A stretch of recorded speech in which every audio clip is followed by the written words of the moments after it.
ya va a ser más fácil para ustedes esto porque ya lo están avanzando en física. Así que vamos a saltarnos, ¿cómo que no? Claro, ya lo están avanzando en física. No de esta manera.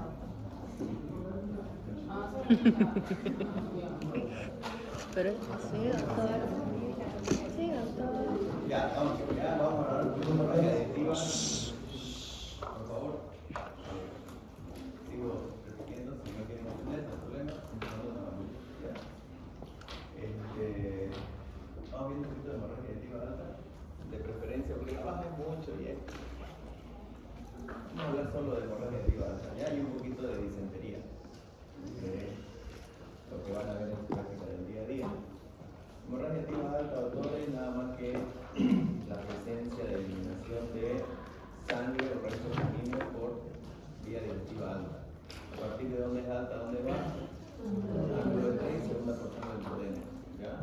Entonces a partir de ahí tenemos boca, esófago, estómago y primera y segunda porción del intestino delgado del duodeno, para dividirlo así. Ya entonces estamos hablando prácticamente de que son las patologías más comunes, su tratamiento es el mismo para todos prácticamente, lo que dijo Lucas hace rato, IBP y ¿qué más era?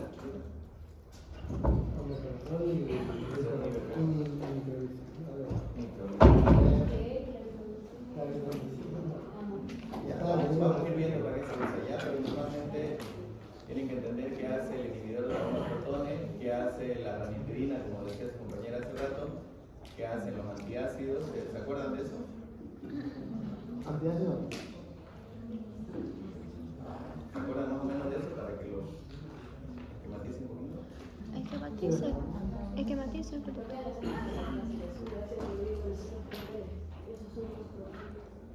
No, eso, a ver. Aquí hay 3 vías de producción de ácido clorhídrico.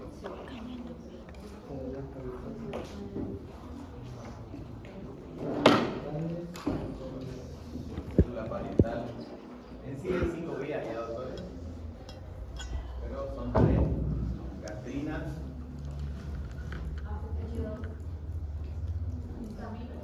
vitamina y acetilcolina.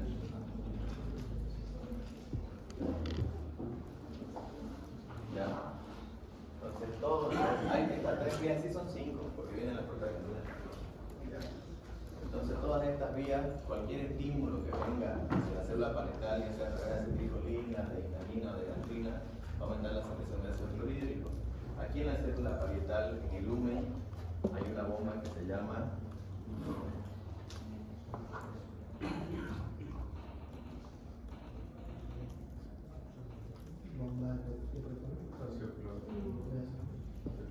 ATPase. ¿Qué es? ¿Potasio? ATPase. Esta bomba, cuando activan esta bomba, las 3 vías, aquí en el lumen se forma ácido clorhídrico y se libera a la mucosa gástrica. Entonces, ¿dónde activan los inhibidores de la bomba de protones? Aquí, en la bomba de protones directamente, a través del bloqueo de potasio. ¿Ya? Esas hacen los IBP, inhibidor de la bomba de protones. Bloquean totalmente la bomba. ¿Ya? Pero a diferencia de la ranitidina dijimos que era un antagonista de los receptores H2. Entonces yo bloqueo la H2, tengo todavía la gastrina, la acetilcolina, la prostaglandina para producir ácido clorhídrico en sí, o sea, no es muy selectivo. Ahora la pregunta que hacía su compañera hace rato que lo escuchaba,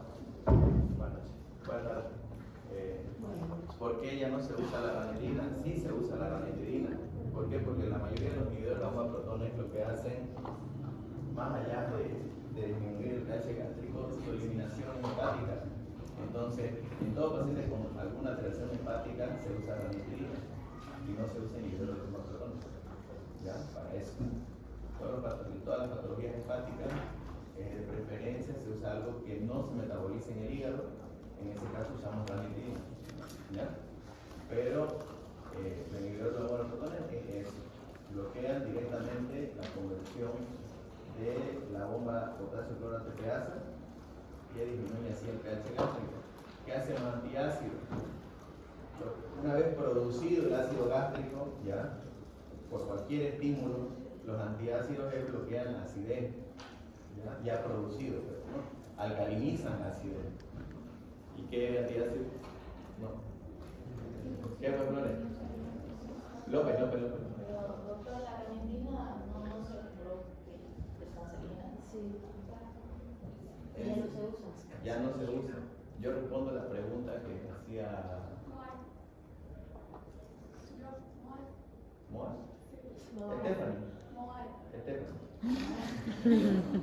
Es que estaban charlando hace rato, preguntaba por qué no se debería usar o por qué no se usa. Efectivamente, ya no se usa, ya, pero en sí el estudio dice que es teratógena, es cancerígena, perdón. Pero la pregunta iba que ¿por qué se prefería ranitidina en vez de omeprazol? Era por eso, por el metabolismo. ¿Ya? Ahora no, lo que pasa es que ahora hay inhibidores de la protones que ya no se metabolizan en el hígado. Hay de tercera generación.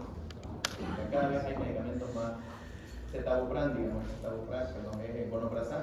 Vonoprazán es un medicamento de última generación ahorita que no se metaboliza directamente en el hígado.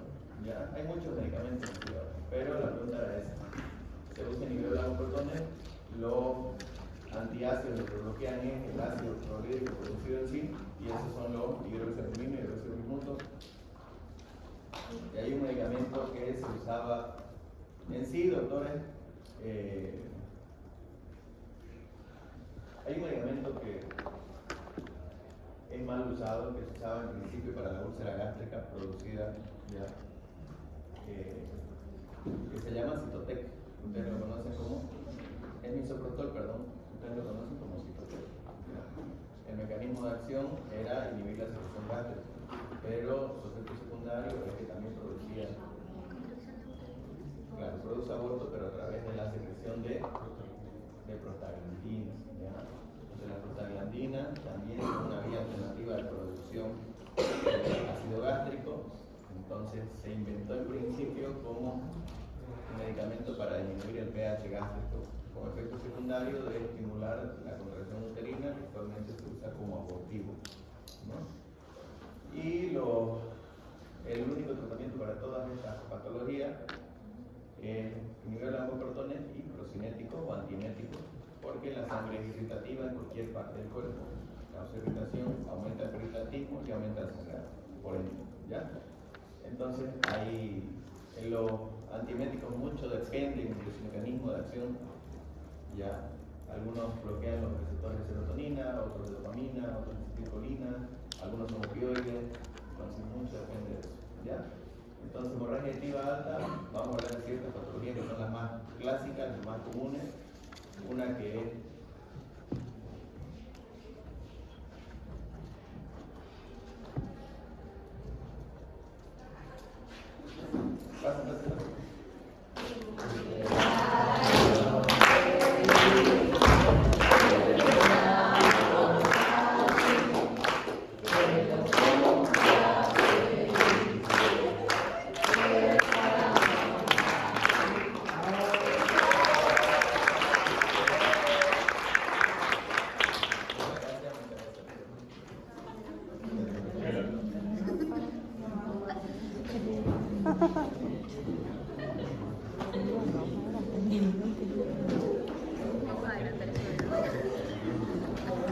Parte 1.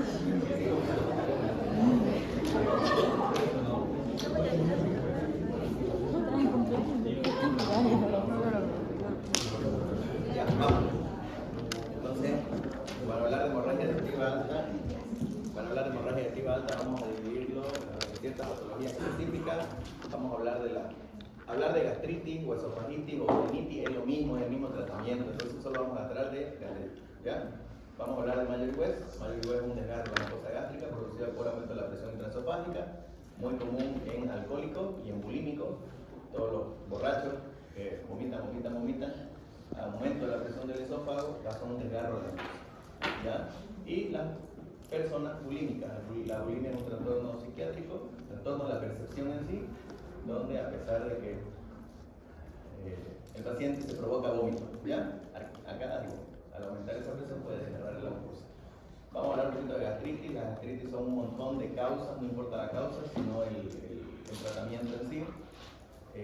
Es la progresión, pongámoslo así, para que cause hemorragia tiene que haber una gastritis erosiva, tiene que haber erosión, no necesariamente úlcera, y también vamos a hablar de úlcera directamente. Clínicamente se manifiesta por dos cosas. La vía digestiva alta tiene dos síntomas específicos que son hematemesis y melena. La hematemesis es la presentación de vómitos con sangre, puro vómito, sangre, perdón. ¿Ya? Y la melena es fleque.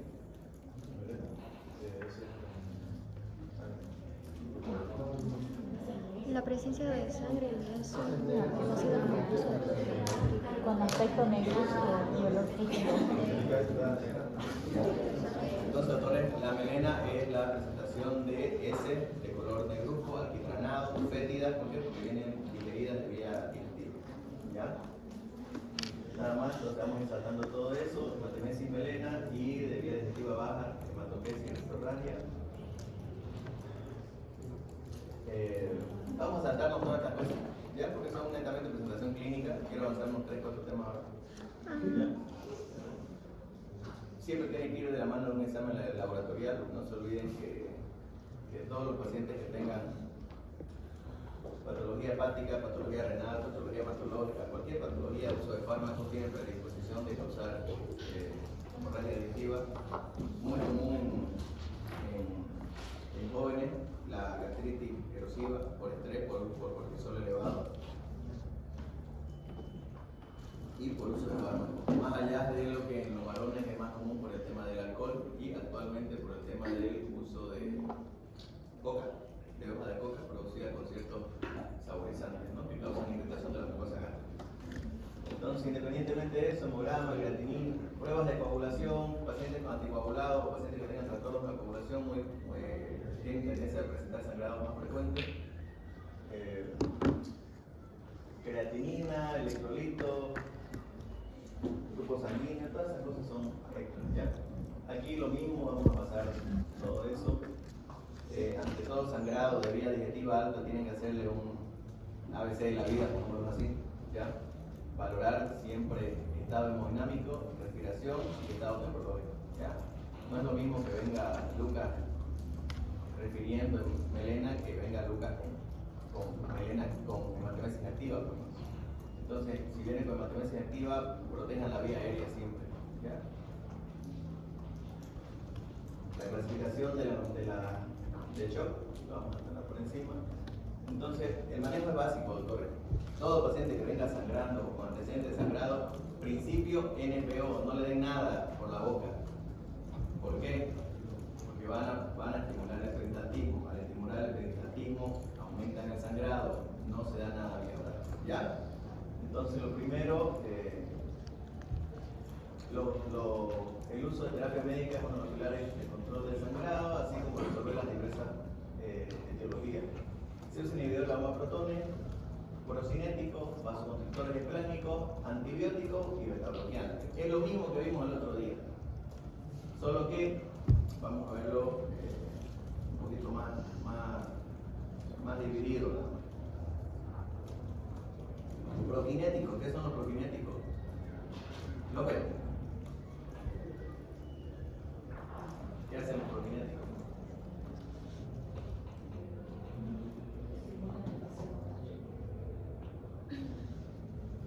Ya. Los procinéticos, doctores, como dijo López, son un grupo de fármacos que aumentan el peristaltismo. Hay algunos que son más selectivos que otros. Y ustedes lo conocen de forma básica, que son la domperidona y la metoclopramida. ¿Cuál es el problema de esto? De la domperidona y la metoclopramida. Aumentan el vaciado gástrico, cierran el esfínter esofágico inferior, aumentan el peristaltismo estómago y eso, ¿ya? Esófago y estómago. Son más selectivos ahí.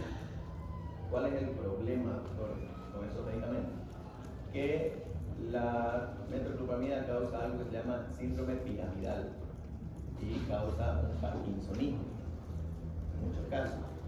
Entonces, hay pacientes que no toleran la metoclopramida, que ustedes le administran metoclopramida y empiezan con temblor o alteraciones de movimiento, y es uno de los principales efectos secundarios de la metoclopramida. Ahora, como les explico, la metoclopramida y la domperidona son medicamentos que son más selectivos a esófago y estómago, pero hay otros medicamentos que son procinéticos en general, hasta intestino grueso, y ahí tenemos la cisaprida, la cimetaprid. ¿Cuál es el problema de esto? ¿O efecto secundario? ¿Perdón? No, al contrario, no. La idea es que muevan. No. Arritmia cardíaca, perfecto. Causa arritmia cardíaca, ¿ya? Entonces estos medicamentos lo que causan es una arritmia cardíaca y son contraindicados en todos los pacientes que tengan patologías cardiológicas de base. Entonces, ¿qué les quiero decir? Si tengo un paciente que yo tengo alteración neurológica o un Parkinson o un deterioro cognitivo de la función neuronal, no le puedo dar una metoclopramida, ni idea, ni algo. ¿Por qué? Porque voy a empeorar su sintomatología. Lo mismo va a pasar con el paciente que tenga una FA, una taquicardia paroxística, alguna extrasístole, algo, y yo le meta sinitrapida o cisaprida, que actualmente vienen los medicamentos ya juntos. Ustedes lo conocen como que domperdige, endialdige, ya vienen 3 o 4 cosas: un prokinético, un pancreatina, que es una enzima pancreática para degradar más rápido los alimentos. Entonces ya vienen juntos todos esos medicamentos y eviten dar, ¿ya? Eso es lo que hacen los prokinéticos. Los vasoconstrictores esplánicos son un grupo lo vimos el otro día, su función es hacer vasoconstricción a nivel de los vasos, de preferencia los venosos. Antibióticos, ¿por qué? Porque sí o sí se tiene que hacer una profilaxis antibiótica a todos estos pacientes, porque pueden hacer sobreinfección. Y betabloqueantes no selectivos como el propanolol. Dijimos que el propanolol tenía un efecto de disminución de la presión venosa, ¿ya? Y por ende también, como es betabloqueante, es más selectivo en sí a vena, pero también disminuye la frecuencia cardíaca. Entonces está contraindicado en todo paciente que tenga frecuencia cardíaca menor a 40 o hipotensión, ¿ya?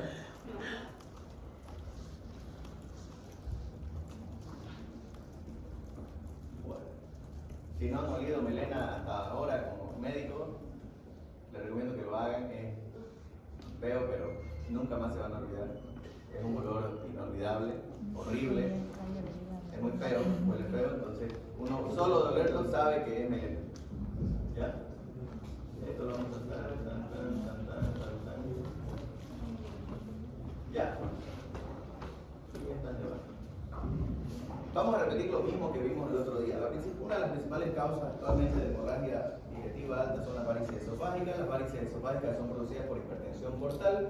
La hipertensión portal es producida por una resistencia del paso de la sangre venosa al hígado, y cualquier alteración hepática nos va a causar esta resistencia, causando así que nuestra vena porta aumente su distensión, causando una confianza, y por algún lugar tiene que salir esa presión. Esa presión va a salir por vía alta, vía media, vía baja, como dijimos. Vía alta, varices esofágicas, varices gástricas. Vía media puede ser circulación colateral y esplenomegalia. Y vía baja, lo que es las hemorroides. En el caso de la hemorragia digestiva varicial, dijimos que todo paciente que tenga todo paciente que tenga grado 1 o grado 2 de varices esofágicas, el tratamiento ideal es darle propanolol. Teníamos que darle propanolol, ¿para qué? Para disminuir en sí lo que era el aumento de la presión venosa. Pero las varices esofágicas de mayor tamaño o con alto riesgo de sangrado necesitaban ciertos medicamentos específicos, como ser los vasoconstrictores esplácnicos. Habían 3 tipos de vasoconstrictores esplácnicos que podíamos usar en lo que era la varices esofágica sangrante, que era la terlipresina, el ocreotide y somatostatina. De preferencia la terlipresina, ¿ya?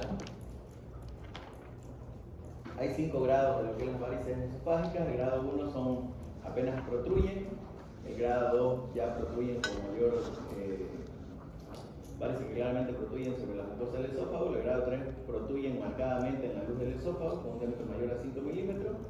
El grado 4 son varices prominentes, y el grado 5 ya tiene signos de sangrado, ¿no? Entonces, todo paciente que tenga hipertensión portal, todo paciente, ustedes al ver varices esofágicas de entrada ya saben que tiene hipertensión portal, no hay más. ¿Cómo? ¿Ya?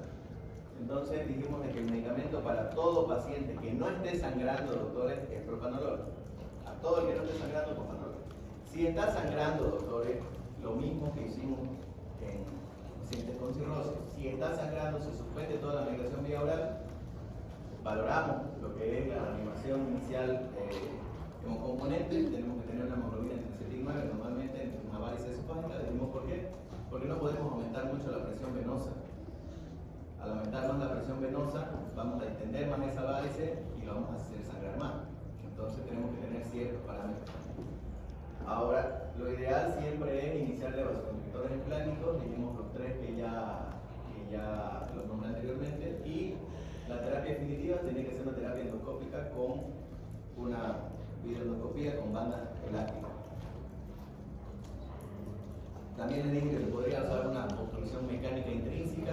La obstrucción mecánica intrínseca era la sonda de Steckenblack-Mobre, ¿ya? Entonces dijimos que la terlipresina, que es el medicamento de elección como vasoconstrictor esplánico ante todo, varices esofágica sangrante, la podríamos usar 2 miligramos cada 4 horas por 48 horas.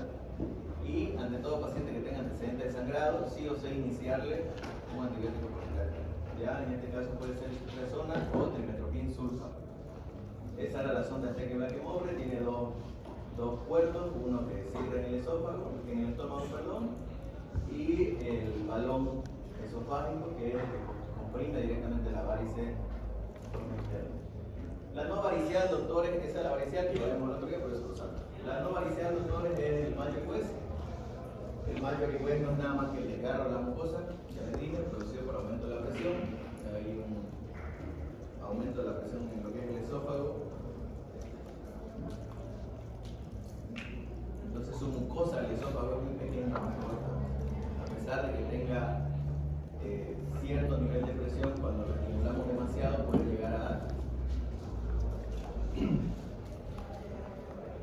puede llegar a romperse un poco, causando así mayores.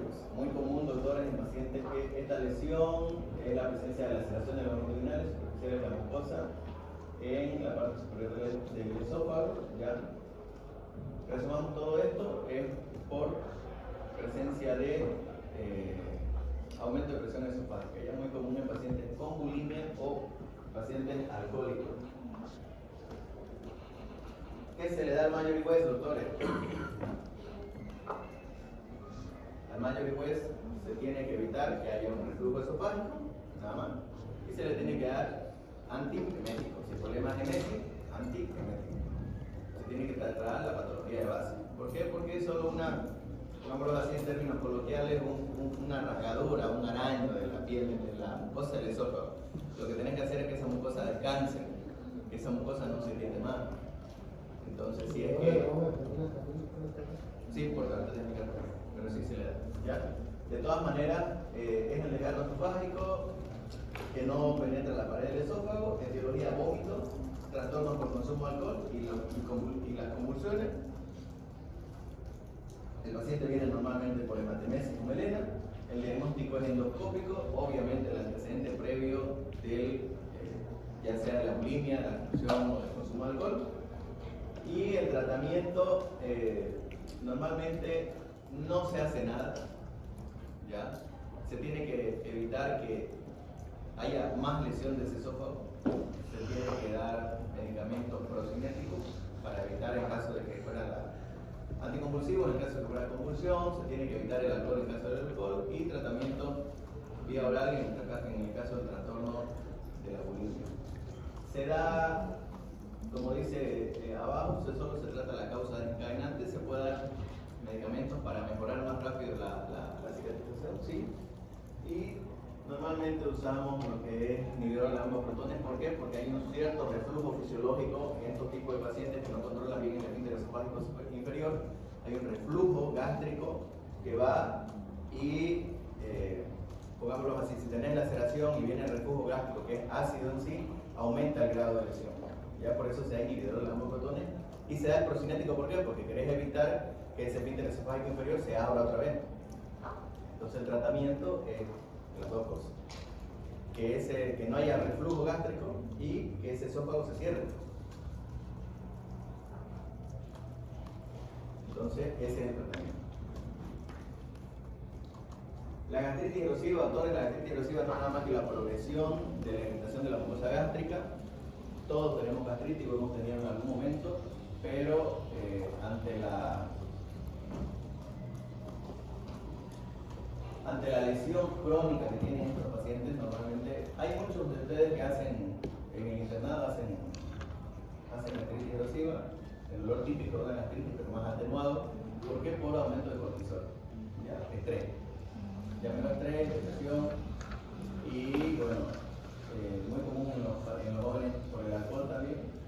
Entonces, la gastritis erosiva no es nada más que la repetición del grado de lesión de ese estómago, ¿ya? Que puede llegar, es lo mismo que les explico, si siguen, se rascan hasta que lo hacen sangrar. Nada más que tienen que hacer NPO, inhibidor de lava de protones y procinético. No se da más, ¿ya? Lo mismo, ¿para qué? Para disminuir. ¿Dónde está?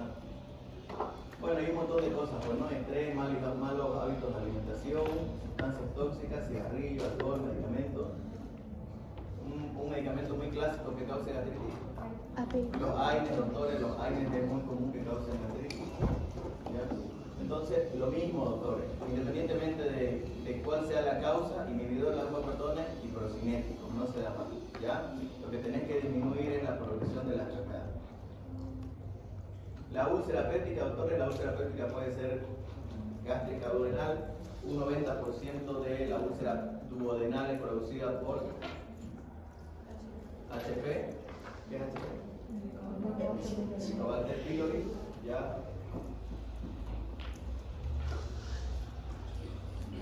Entonces tienen que aprender a tratar el Helicobacter pylori. No me voy a detener mucho en lo que es el Helicobacter pylori, eso es un infecto, ¿ya? El diagnóstico del Helicobacter pylori se da a través de desde ureasa,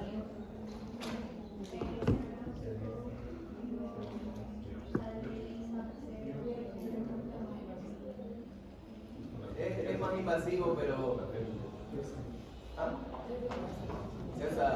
se puede usar biopsia, como dice Play, pero es invasivo, se usa test de ureasa, test del aliento, el Helicobacter pylori en heces, en sangre, un montón de cosas, ¿ya? Entonces, esta es la clasificación de Forrer de úlcera gástrica. Vamos a examinar bien. Y este es el tratamiento. ¿Ya? Perdón. ¿Sí? Ya, el tratamiento para la. ¿Ah? El tratamiento para la úlcera gástrica, doctores, producida por el Helicobacter pylori, tiene tres bases fundamentales, que es un beta-lactámico, un inhibidor de gamma protones y un macróleo, ¿ya? Entonces se usa. ¿Dónde está? ¿Dónde está? Ay, yo me dio sueño.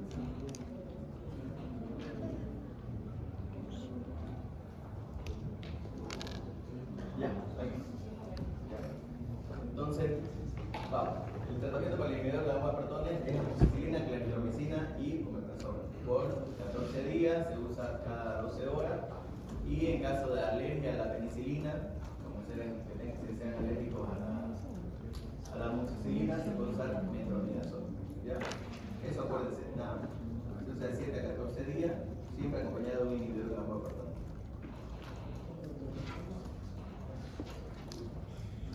Me estoy saltando demasiado, muchas cosas, ¿ya? Esto es el tratamiento que se puede usar en las úlceras gástricas, porque pueden perforar. Entonces se puede usar. Hay tratamientos mecánicos y medicamentos tópicos, entonces independientemente que no sean producidas por el Helicobacter pylori, ya, porque no solo es la única causa de presentación de úlcera, entonces la misma gastritis, la misma lesión gástrica puede producir una úlcera en sí y no necesita tratamiento para el Helicobacter, necesita cerrar ese foco sangrante. Entonces puede usar hemoquil, ligadura o adrenalina en muchos casos. Vamos a saltar todo esto ya. Vamos a hablar de disentería. La disentería es una infección de la vía digestiva ¿Ya? Es un síndrome clínico caracterizado por una diarrea inflamatoria con presencia de moco o sangre. Es una diarrea, doctor. ¿Ya? Una diarrea con presencia de moco y sangre. Esto lo van a ver muy común en el día a día, de preferencia en los niños. Hay dos tipos de disentería, que son la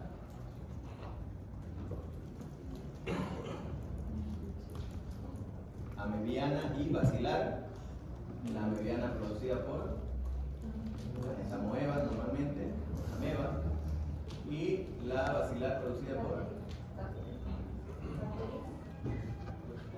Shigella, Clostridium, Salmonella, un montón de cosas. ¿Ya? Entonces la disentería normal. Y estas sí tienen unos tratamientos específicos de acuerdo a la agente causal. Hay muchas de estas enfermedades, como en el caso del Clostridium difficile, que es una de las cosas que más van a tratar en su vida como médicos. El Clostridium difficile es una sobreinfección de la vía intestinal poco complicada que compromete la vida del paciente. Es una diarrea acuosa que causa un síndrome clínico, si no le das tratamiento, causa un síndrome clínico que se llama megacolon tóxico, ¿ya? Y compromete la vida del paciente a corto plazo. Es un paciente normalmente que se presentan los pacientes que estuvieron en contacto o recibiendo antibióticos durante mucho tiempo. ¿Ya? Hay ciertos antibióticos que eliminan toda la flora bacteriana del sistema digestivo. Uno de esos es la clindamicina, pero puede estar presente en cualquier tratamiento antibiótico. La persistencia del uso de antibióticos borra todo lo que es la flora bacteriana intestinal y viene este pequeño bicho que se llama Clostridium difficile y causa una diarrea acuosa, aproximadamente unas 20 deposiciones día, asociado a la infección abdominal, signos de shock y algo que se llama megacolon tóxico. Ya que lo vamos a ver más allá. Las amebas, por el contrario, doctores, son la típica presentación de que ustedes se comieron su milanesa aquí al frente con ensalada mal lavada y presentan dolor abdominal, cólico, poco de distensión y diarrea. Ya, diarrea. Entonces le hacen un comprobatorio donde ven quites de esta mueva. ¿A qué me voy? Que el tratamiento es muy diferente de acuerdo a la gente causal. En el caso del Clostridium, en el caso del Clostridium, el tratamiento es vancomicina. Usted tiene que dar vancomicina o metronidazol vía oral. Otra opción de tratamiento es lo que ustedes, y a esto quería llegar, es lo que ustedes escucharon alguna vez, que es trasplante fecal. Se usa trasplante fecal para este tratamiento. Es la única indicación, pongámoslo así, trasplante fecal, trasplante de caca o coes fecales, como quieran llamar. Ya, se hace. Aquí no hay, pero se hace. Hay en Brasil y no. Brasil y Argentina. Entonces sigamos. Ya, tengo que platicar esto.